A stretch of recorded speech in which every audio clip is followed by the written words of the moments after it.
Olá pessoal, tudo bem aí? Todo mundo presente dentro de casa ainda?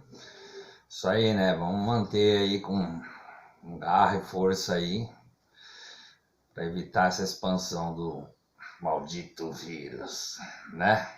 Vamos lá para mais uma videozinha aí, certo? Retomando um pouquinho, né, a gente viu na videoaula anterior, né, como que as grandes potências europeias se estruturaram durante o século XIX, se industrializaram, tá? E chegaram, né, já no século XX a ser aquelas grandes potências.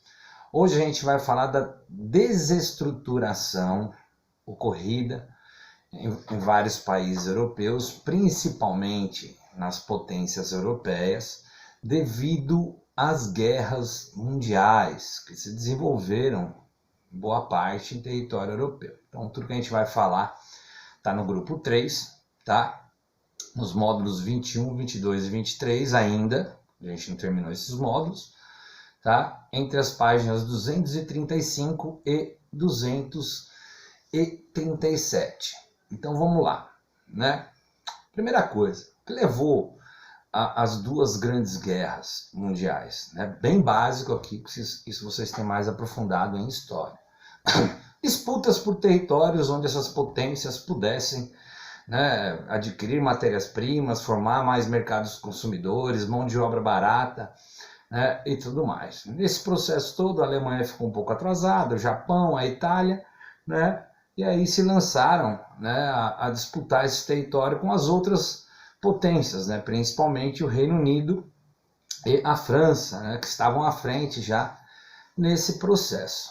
Pois bem, então, essas economias, esses países que se envolveram na Primeira e Segunda Guerras Mundiais, tá? Eles tiveram que mudar todo o seu planejamento econômico. Por quê? Né? Quando um país entra em guerra, né, principalmente nas proporções que foram as guerras mundiais, tá? A indústria ela tem que ser remodificada, remodelada em função da guerra. Então, o primeiro ponto que vocês vão ter aí na página 235, tá? É justamente o que? Os gastos militares, tá? Então, em tempos de paz, todas essas potências têm um certo gasto militar, que é um percentual do PIB, né, que eles gastam para comprar armamentos, né?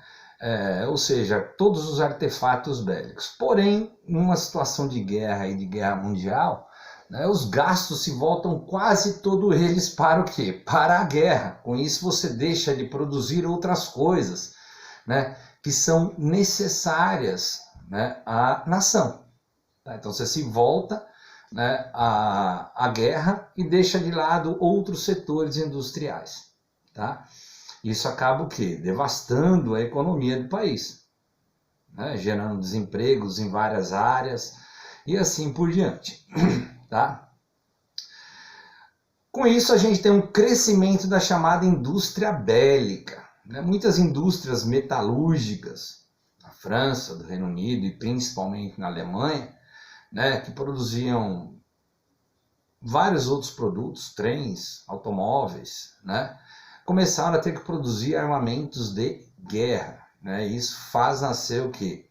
Um crescimento dessa indústria bélica e os gastos voltados para ela, né? Mas como é que ficava a nação? Tinha que importar. Os Estados Unidos foi bastante espertos, né, nesse sentido, porque eles passaram, antes de entrar na guerra propriamente dita, demorou um pouco, eles que forneciam todos esses produtos que eles não estavam produzindo lá na Europa, tá? Isso fez com que os Estados Unidos se tornasse aí uma das maiores potências do mundo ocidental durante esse período de guerras, tá?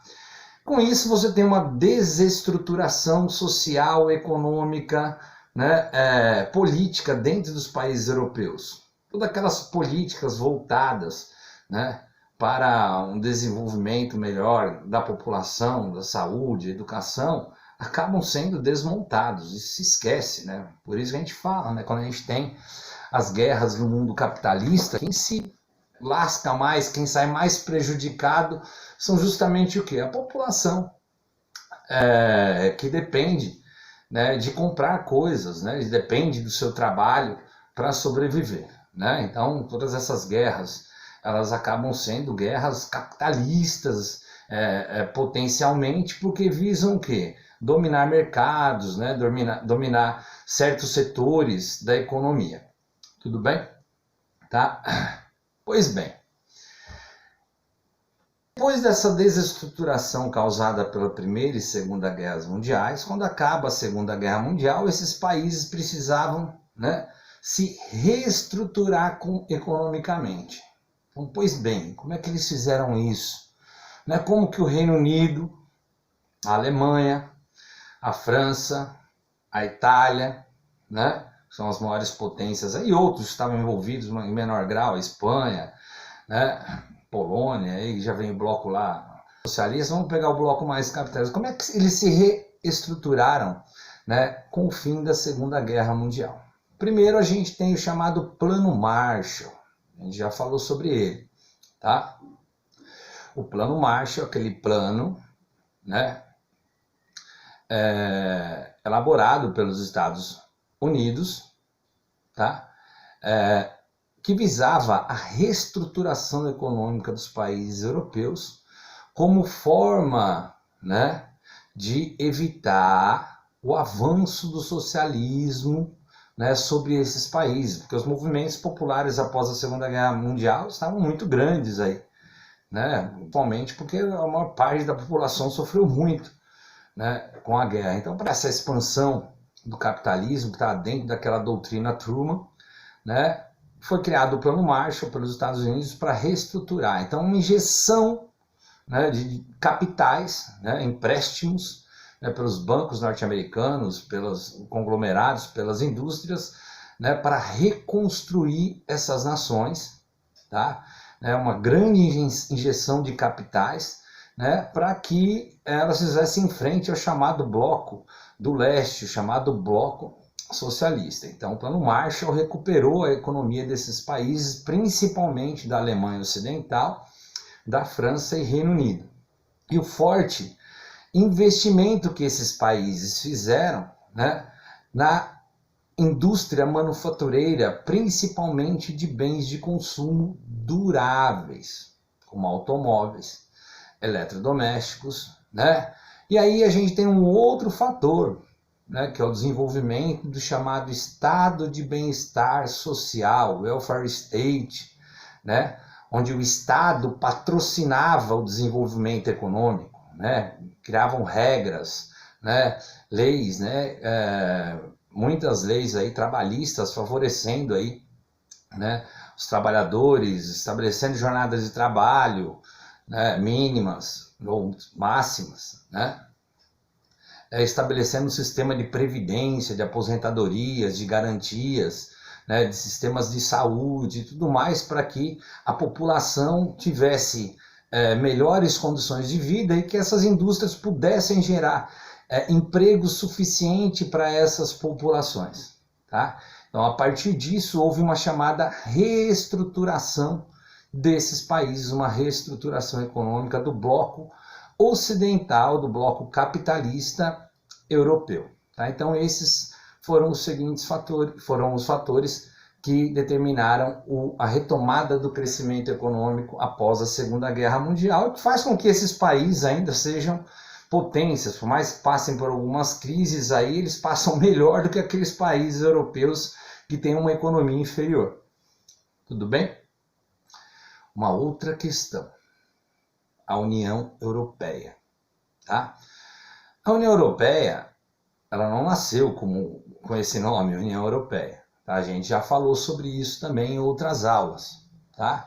Alguns países após a Segunda Guerra Mundial, alguns países europeus, o primeiro grupinho de países foi lá a Bélgica, a Holanda e Luxemburgo, então ali, vizinhos, eles criaram o chamado Benelux, né, para facilitar o quê? Para facilitar a troca comerciais de alguns produtos, principalmente o aço produzido entre eles. Lembrando que o aço é uma das principais matérias-primas até hoje para você construir bens, tá? Ou na construção civil também, tá? E a partir daí, né, vários acordos foram sendo criados no intuito do quê? De formar mercados comuns entre eles para facilitar essas trocas, né? E assim incrementar suas economias. É lógico que as potências europeias acabavam se privilegiando em relação aos países menos favorecidos, mas esses países menos favorecidos, o seu setor industrial também, né, levava algum tipo de vantagem, porque senão eles não iam aderir. Tá? Até que se cria um mercado comum. Né? Num mercado comum dentro da Europa, tá? Qual é o principal objetivo? Né? Fazer com que você crie a livre circulação de pessoas, de bens, mercadorias, tá? Entre os países que pertencem, né, ao bloco. Tá? E do mercado comum, né, vai evoluir, né, para uma união econômico-financeira, e aí sim adota-se o nome de União Europeia. Né? E aí dentro da União Europeia, né, você vai ter uma ampliação, né, da circulação de capitais, investimentos produtivos e financeiros entre os países, sem ter que pagar impostos, a liberação cada vez maior de circulação de mercadorias, a liberação de circulação de pessoas, né, que isso é muito importante, isso vai permitir que pessoas de um país trabalhem em outro sem aquelas questões burocráticas, e a união monetária, né, com a criação do euro, de uma moeda única entre os países. Tá? Isso não só fez com que os países europeus também se colocassem em oposição aos países socialistas, mas a União Europeia, por incrível que pareça, ela é criada após o fim da Guerra Fria, após o fim dos chamados países socialistas, mas também para fazer, olha só que interessante, fazer frente àquela potência econômica chamada Estados Unidos, né? Porque individualmente esses países não poderiam, né, concorrer de igual para igual com os Estados Unidos. E aí se fortalecendo, formando uma união econômica, monetária, né, entre esses países, eles teriam muitas vantagens aí para concorrer com os Estados Unidos, posteriormente, atualmente, até com a China, certo? Só que um desses países, uma dessas potências, sempre teve um problema sério, né, em relação à União Europeia, que é o Reino Unido, a Inglaterra. Né? Mesmo porque a Inglaterra sempre teve uma ligação muito forte com a economia estadunidense, certo? Com os Estados Unidos. Tá? E isso internamente sempre provocou muitas discussões dentro do Reino Unido. Tá? Uns queriam, outros não. Né? Até que agora, em 2006, foi feito um plebiscito para ver se a Inglaterra, o Reino Unido, continuava, né, dentro da União Europeia ou não. Ah, professor, você está falando Inglaterra, Reino Unido, qual a diferença? A Inglaterra é um dos países do Reino Unido, como ele é o mais forte, a maior potência ali, às vezes a gente até confunde, mas a gente tem aí Escócia, País de Gales, da Irlanda do Norte, que faz parte aí do chamado Reino Unido. Em 2016, foi feito um plebiscito, perguntando à população se a população queria ou não continuar fazendo parte da União Europeia. E nesse plebiscito ganhou um não, né? Ou melhor, o sim pela saída do Reino Unido da União Europeia. Né? E isso ficou conhecido como Brexit. Tá? Isso está aí na página de vocês, na página 237. O que seria esse Brexit? A saída, né, do Reino Unido da União Europeia. Só que isso não é fácil, porque você tem um Reino Unido com vários laços econômicos, comerciais com os outros países da União Europeia. Então isso não dá para se romper de uma forma brusca, de uma hora para outra, porque isso envolve negócios, né? Bancos, empresas multinacionais, transnacionais que interagem ali, né? Muitas dessas empresas e bancos nem queriam, tá? Pois bem, quais eram os argumentos daqueles que são a favor da saída, né, do Reino Unido? Né? Tem a questão econômica e tem a questão política. A questão econômica é que o Reino Unido era maior em termos econômicos, era uma potência mais estruturada do ponto de vista econômico em relação aos outros, tá? E mais a questão política, às vezes até eleitoreira, né? Pegando a opinião popular, mas esse negócio de livre circulação de pessoas aí, que se retirem os empregos dentro do Reino Unido, isso é ruim para o Reino Unido, né? Então é necessário barrar essa entrada de imigrantes, né? E essa coisa toda, tá? Então isso ganhou um apelo popular muito grande que acabou ganhando não. Então o Brexit ainda está em processo, ainda tem vários problemas aí, tem gente até tentando dentro do Reino Unido fazer um novo plebiscito para ver se Brexit vai ou não vai, aí depende de eleições, e aí tem uma questão toda eleitoreira por trás disso tudo também. Então a gente está assistindo a esse processo ainda, né, do Brexit. Tá? Para vocês saberem um pouco mais sobre isso, se aprofundarem aí, vocês podem entrar no QR Code aí, né, da página 237, que também vai ter um videozinho falando desse Brexit. Beleza? Então hoje a gente encerra essa aula por aí. Então vão acompanhando aí as atividades, realizando essas atividades que são muito importantes aí. Tá ok? Beleza, forte abraço, pessoal.